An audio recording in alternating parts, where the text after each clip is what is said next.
తాకట్టులో ఉన్న బంగారాన్ని విడిపించి ఆ రోజు ఆన్లైన్ రేటుకే మేము కొంటాం. Sharma gold company. అందరికీ నమస్కారం. Welcome to Suman TV. నేను మీ రమ్య. నవంబర్ మాసంలో నవంబర్ 15వ తారీఖు వరకు శని వక్రగతి ఉంది. దాని తర్వాత 16వ తారీఖు నుంచి రుజు మార్గంలోకి వెళ్తున్నాడు. దీనివల్ల నవంబర్ మాసంలో 12 రాష్ట్రాల వారికి ఎలాంటి ప్రభావం చూపిస్తుంది, వీరు ఎలాంటి పరిహారాలు చేసుకుంటే వారికి మంచి జరుగుతుంది, ఇవన్నీ తెలియజేయడానికి ఈరోజు మనతో పాటు ఉన్నారు ప్రముఖ జ్యోతిష్య పండితులు, అలాగే లలిత ఉపాసకులు బ్రహ్మశ్రీ నానాజీ పట్నాయక్ గారు. గురుగారిని అడిగి మనకున్న సందేహాలన్నీ నివృత్తి చేసుకుందాం. గురుగారు నమస్కారం. శ్రీమాత్రే నమః. గురుగారు, ఈ శని వక్రగతి వెళ్ళిపోయి రుజు మార్గంలోకి వెళ్తున్నాడు కాబట్టి మరి నవంబర్ మాసంలో మకర రాశి వారికి ఎలా ఉండబోతుంది? ఇక్కడ మకరం వారికి 2వ స్థానంలో శనమ్మ, అంటే ఏలినాడు శని ఇంకొక 6 నెలల్లో అయిపోతుంది, 5 నెలల్లో అయిపోతుంది. చెప్పాలి 4.5 కరెక్ట్ చెప్పాలంటే 4.5 నెలల్లో ఏలినాడు శని అయిపోతుంది వీరికి, శని వక్రత్యాగం అయ్యాక. మరి ఈ 4.5 నెలలు 2వ స్థానంలో శని ఉన్నాడు కదా, ఏమిటి అనిపిస్తూ ఉంటుంది. 2లో ఉన్న శని ధనస్థానంలో ఉన్నప్పటికీ ఆయన ఉద్యోగ అవకాశాలు, అందులో పర్టికులర్గా ఫ్యాషన్ రిలేటెడ్, క్రియేటివ్ రిలేటెడ్, అందానికి సంబంధించిన ఇట్లాంటి వాటిల్లో యోగాన్ని ఇస్తాడు, గుర్తుపెట్టుకోండి. కాకపోతే మకరం వారికి ఏంటంటే ఎప్పుడైనా శని రంగులో సంచరించేటప్పుడు కుటుంబాన్ని ఏర్పరచుకోవడం, అంటే వివాహం ద్వారా కుటుంబాన్ని ఏర్పరచుకునే విషయంలో మాత్రం కొంత ఇబ్బందిని ఇస్తాడు. అదేవిధంగా కాస్త వాహనాల మీద వెళ్ళేటప్పుడు స్లోగా వెళ్ళాలి, తొందరపడి వాహనం మీద స్పీడ్గా వెళ్ళడం చేయకూడదు. వాహనాల మీద వెళ్ళేటప్పుడు ఎవరితోనైనా కమ్యూనికేట్ చేసేటప్పుడు, ఎందుకంటే వాక్ స్థానంలో ఉన్నాడు. వాక్కు అనేటువంటిది మాట, మనం మాట్లాడేటప్పుడు ఎట్లా మాట్లాడుతున్నాం, ఎవరితో మాట్లాడుతున్నాం, ఈజ్ మోస్ట్ ఇంపార్టెంట్. ఎందుకంటే శని సంచారం జరిగేటప్పుడు ఏమవుతుంటుందంటే మనకి మనం ఏదో యథాలాపంగా ఏదో మాట నేస్తాం, కానీ వాళ్ళు దాన్నే పట్టుకుంటారు. నువ్వు ఆ రోజు ఎందుకు అట్లా అన్నావు. అంతకుముందు అసలు చాలా అంతకంటే ఇంకా భయంకరంగా మనం జోక్ చేసినా సరే ఏం అవ్వదు. కానీ సాటర్న్ రెండులో సంచరించేటప్పుడు లేదా 2 ఫలితాలు ఇచ్చేటప్పుడు ఏమవుతుందంటే మనం మాట్లాడేదాన్ని పట్టుకుంటారు. నువ్వు ఎందుకు ఆ రోజు ఆ మాట అన్నావు, ఇప్పుడు చెప్పి ఎందుకు అన్నావు అంటారు. ఎందుకన్నానో కూడా అర్థం కాదు అన్నవాడికి. అంటే అట్లాంటి రిజల్ట్స్ నేను చూశాను యాక్చువల్గా వేరే వాళ్ళకి అది. సో అందుకని అట్లాంటి రిజల్ట్స్ వస్తూ ఉంటాయి. అండ్ అదేవిధంగా ఇక్కడ వివాహ నిర్ణయాలు కానివ్వండి, ఆల్ ఆఫ్ సడన్గా కొన్ని సంఘటనలు వాహనం మీద వెళ్ళేటప్పుడు జరుగుతాయి. కాబట్టి చాలా జాగ్రత్తగా ఉండాలి ఇక్కడ. బట్ వీళ్ళకి ఏంటంటే మకరం వారికి, సినిమా ఫీల్డ్లో ఉండేటువంటి వారికి, ఫ్యాషన్ రిలేటెడ్ రంగాల్లో ఉండేటువంటి వారికి, కొత్త ఉద్యోగాల కోసం ప్రయత్నం చేసేటువంటి వారికి, రుణాల కోసం ప్రయత్నం చేసేటువంటి వారికి చాలా బాగుంటుంది. అయితే వీళ్ళకి భాగ్యస్థానంలో కేతు కూడా సంచారం జరుగుతుంది కాబట్టి కాస్త గణపతి ఆలయాలకు వెళ్ళడము, క్షేత్రాలకు వెళ్ళడము, నిత్యము గణపతి పూజ, అమ్మవారి యొక్క ఆరాధన చేయడం అనేటువంటిది మంచి ఫలితాలు ఇస్తుంది. వీలైతే శనివారం నాడు వెంకటేశ్వర స్వామి ఆరాధన, వెంకటేశ్వర స్వామికి ఏదైనా నైవేద్యం పెట్టడం కనుక చేసినట్లయితే 2లో వక్రత్యాగమైనటువంటి శని మంచి ఫలితాలు ఇస్తాడు. గురుగారు, మరి కొంతమందికి జాతక చక్రం ఉండదు, మరి అలాంటి వాళ్ళు ఈ శని స్ట్రైట్ గా వెళ్తున్నాడు కదా, సో వీరు ఎలాంటి పరిహారాలు చేసుకోవాలి? ఇక్కడ ఒకటేనమ్మా, జాతక చక్రం లేదు, ఒకటే అర్థం చేసుకోవాలి. మనకి ఎప్పుడైనా సరే పనులన్నీ ఆలస్యం అవుతున్నాయంటే ఎక్కడో సాటర్న్ ప్రభావం ఉందని చెప్తుంది శాస్త్రం. ఎందుకు మందుడు, నేను ఎందుకు అంటే ఆయన ఏదో కావాలని మిమ్మల్ని ఏదో పని కట్టుకుని మీ పని లేట్ చేయడం కాదు, మీకు ఒక ఎక్స్పీరియన్స్ వస్తుంది. సో ఎక్స్పీరియన్స్ మీకు రావడం కోసం ఆయన మనకు పాఠం నేర్పిస్తున్నాడు అనే పాజిటివ్ థాట్తో ఉండాలి, ఫస్ట్ పాయింట్ నెంబర్ 1. రెండవది ఏంటంటే అలా లేట్ అవుతున్నాయి అన్నప్పుడు చాలా సింపుల్గా ఒకటే నేను నేర్చుకోగలుగుతున్నానని పాజిటివ్ థాట్తో ఉంటూ, మీకు దగ్గరలో గోశాల ఏదైనా ఉన్నట్లయితే గోవులకి బెల్లం తినిపించడము. ఇప్పుడు ఎట్లాగో కార్తీక మాసం వస్తుంది కాబట్టి, కార్తీక మాసం నడుస్తుంది కాబట్టి మనము నూనె ఉంటుంది, ఆయిల్, నువ్వుల నూనెని చక్కగా దీపారాధన కోసమని టెంపుల్స్లో ఇవ్వడము, ఇవి గనక చేసినట్లయితే ఖచ్చితంగా బాగుంటుంది. అదేవిధంగా గోవుకి కాస్త బెల్లం తినిపించడంతో పాటు ఓం అనాకలిత సాదృశ్య చుబుక శ్రీ విరాజితాయే నమః, ఈ నామము పర్టికులర్గా ఏంటంటే ఏలినాడు శని నడుస్తున్నా, అర్ధాష్టమ శని నడుస్తున్నా, అష్టమ శని నడుస్తున్నా, శని మహర్దశ నడుస్తూ శని సరైన స్థితిలో లేకపోయినా కూడా ఫలిస్తుంది. గురుగారు, మరి ఈ రుజు మార్గం వల్ల దేశకాల పరిస్థితులు ఎలా ఉన్నాయి?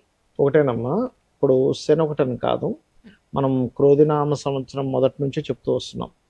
అంతా ఘర్షణలు, గొడవలు, యుద్ధ వైఖరి ఇవన్నీ ఉంటాయి. శని స్ట్రైట్ అయ్యి కుజుడు దృష్టి ఉంది ఫస్ట్ ఇక్కడ. సో ఫస్ట్ మంత్ అంటే ఈ నవంబర్ డిసెంబర్ మాసాలలో కాస్త ఘర్షణలు మళ్ళీ కాస్త ఎక్కువ అవుతూ ఉంటాయి, గుర్తుపెట్టుకోండి, నవంబర్ డిసెంబర్ మాసాల్లో. కాకపోతే శని ఎప్పుడైనా సరే న్యాచురల్ 11th హౌస్లో ఉన్నప్పుడు కొన్ని వ్యాపార సంబంధించిన విషయాల్లో అనేకమైన మార్పులు ఇస్తాడు.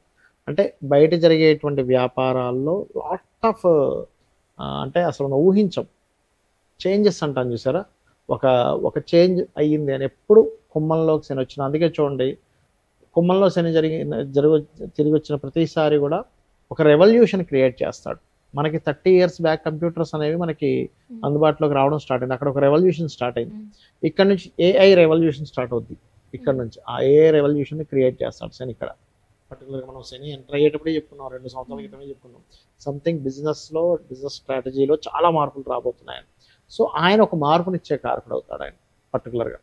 సో అక్కడ ఒక మార్పు అనేటువంటిది జరుగుతుంది. ఇక రెండో విషయం ఏంటంటే ఫైనాన్షియల్ గ్రోత్ కూడా చేస్తాడు. అంటే దేశాల్లో కొంచెం ఫైనాన్షియల్ గ్రోత్స్ని కూడా ఇస్తాడు, ఇవ్వడం ఏం కాదు. కాకపోతే ఏంటంటే ఇక్కడ మనం అర్థం చేసుకోవాల్సింది, ఈ క్రోధినామ సంవత్సరం అవడం వల్ల కొంచెం ఈ శనికుజులు వీక్షణల వల్ల, ఈ రవికుజుల వీక్షణల వల్ల అనవసరమైన గొడవలు మనం ఆల్రెడీ చూస్తూనే ఉన్నాం. క్రోధినామ సంవత్సరం ప్రారంభంలోనే చెప్పుకున్నాం, ఈ క్రోధము అంటేనే అంతా గొడవలు ఉంటుంటాయని. కాస్త ఈ మే మాసం వరకు మాత్రం ఇవి కొంచెం కంటిన్యూ అవుతుంటాయి. బట్ నేను చెప్పేది ఒకటే, ఎవరికైతే ఎక్కువ స్ట్రెస్ ఉందో, ఎందుకంటే గోచారంలో ఏ గ్రహాలు ఎక్కడ సంచరిస్తుంటాయో దాని ప్రభావం ప్రతి జీవరాశి మీద పడుతూ ఉంటుంది. అటువంటప్పుడు వీళ్ళు చేయవలసింది ఏమిటంటే సింపుల్గా ఏం లేదు, నవగ్రహాల దగ్గరికి వెళ్ళి కుజుడు, రవి, శని, రాహుకేతుడు, ఈ 5 గ్రహాల దగ్గర దీపారాధన చేస్తుంటే మీకు ఎటువంటి నెగటివ్ ఎఫెక్ట్ అనేటువంటిది రాదు. అందులో ప్రధానంగా కుజ, శని, రాహుకేతువులకైతే ఆ 4 గ్రహాలకైతే ఖచ్చితంగా చేసుకోవాలి. ఈ పరిహారం మంచిగా పనిచేస్తుంది, ఖచ్చితంగా ఫలిస్తుంది ఈ పరిహారము. అయితే ఇక్కడ ఏంటంటే మీరు ఎప్పుడు కూడా ఒక శని భగవాన్ దగ్గరికి వెళ్ళి ఒక చేస్తున్నారనుకోండి, నన్ను వదిలేయాలనే భావంతో చేయకూడదు. స్వామిని అనుగ్రహం బాగుండాలి. వదిలేయమంటే ఎలా ఉంటుందంటే, శనే మనకు ఆయుష్ని ఇచ్చే కారకుడు అమ్మ, వర్క్నిచ్చే కారకుడు, వ్యాపారాల్లో లాభాన్ని ఇచ్చే కారకుడు. వదిలేస్తే అవి కూడా పోతాయి. ఇప్పుడు మనకి ఎగ్జాంపుల్ సూర్యకాంతి ఎక్కువ పడుతుంది, సూర్యుడే ఉండకూడదు అనుకోకూడదు, గొడుగు వేసుకోవాలి. సూర్యుడు వద్దనుకుంటే అట్లా మనం గొడుగు వేసుకోవాలి, అంతే. అర్థమైందా? అట్లా ఏంటంటే శని భగవానుడు మనకి ఆయుష్ని ఇవ్వాలన్న ఆయనే. ఒక జన్మజాతకంలో ఎన్ని యోగాలున్నా ఆయుష్ లేకపోతే వేస్ట్, వర్క్ లేకపోతే వేస్ట్. పని లేదనుకోండి ఏం చేస్తాం చెప్పండి, కెరియర్ లేదు, బిజినెస్ లేదు, మనం అసలు గుర్తింపు ఉండదు మనిషికి. సో బిజినెస్ కానీ కెరియర్ కానీ ఆయుష్ కానీ ఇచ్చేది మెయిన్గా వీళ్ళే, శని భగవానుడు. అందుకని ఏంటంటే మనం కరెక్ట్ కర్మలు చేస్తున్నాం అనుకోండి, ఆయన కరెక్ట్ రిజల్ట్స్ ఇస్తాడు. అది పూర్వజన్మలో కాదు, ఈ జన్మలో కూడా మనం అందరం ఏమనుకుంటామంటే ఏంటో నాకు రావట్లేదు, ఎంత కరెక్ట్గా ఉన్నా అనుకుంటాం. కానీ అదేం కాదు, కరెక్ట్గా ఉన్నవాడికి ఎప్పుడైనా విజయం ఉంటుంది.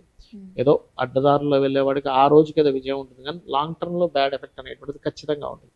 కాబట్టి నేను ఒకటే చెప్తాను, మీరు ఏనాడు శని, అర్ధాష్టమి శని, అష్టమి శని నడిచేటువంటి వారికి ఒకటే చెప్తాను ఏంటంటే, మధ్యాహ్నం పూట నిద్రపోకండి, కాస్త వాకింగ్, జాగింగ్, ఎక్సర్సైజెస్ లాంటివి చేయండి. నిద్రపోయారంటే ప్రభావం ఎక్కువగా ఉంటుంది. ఒక పని 4 సార్లు అవుతుంటే ఓకే నాకు నేర్చుకునే అవకాశం వస్తుంది అనుకోండి, కాస్త నూనె లాంటి దానం ఇవ్వండి, గోవులకి బెల్లం తినిపించండి, ఓం అనాకలిత సాదృశ్య చుబుక శ్రీ విరాజితాయ నమః చేసుకోండి. రావి చెట్టు చుట్టూ కానీ, ఆంజనేయ స్వామి చుట్టూ కానీ, లక్ష్మీ నరసింహస్వామి ఆరాధన కానీ, అంటే ఈ టెంపుల్స్కి వెళ్ళి ప్రదక్షిణలు చేయండి. ఖచ్చితంగా ఏమవుతుందంటే అక్కడ నుంచి వీళ్ళకి చేంజ్ 100% చూస్తారు. మీరు నేను చెప్పినవి పాటించక ముందు లైఫ్ స్టైల్కి, నేను చెప్పినవి పాటించిన తర్వాత ఉండే లైఫ్ స్టైల్కి మీరు కళ్ళ కట్టినట్టు చూస్తారు. అంటే అప్పటి వరకు అసలు దేనికోసం బ్రతుకుతున్నామా ఏమిటిది అనుకునేటువంటి ఒక నిరుత్సాహంలో ఉన్నటువంటి వ్యక్తి అక్కడి నుంచి ఉత్సాహం అనేటువంటిది 100% పెరుగుతుంది. గురుగారు, ఈ రాశి వారికి ఎలా ఉండబోతుంది, ఎలాంటి పరిహారాలు చేసుకుంటే మంచి జరుగుతుంది, ఇవన్నీ కూడా చాలా స్పష్టంగా తెలియజేశారు. మీకు నా ధన్యవాదాలు. శ్రీమాత్రే నమః.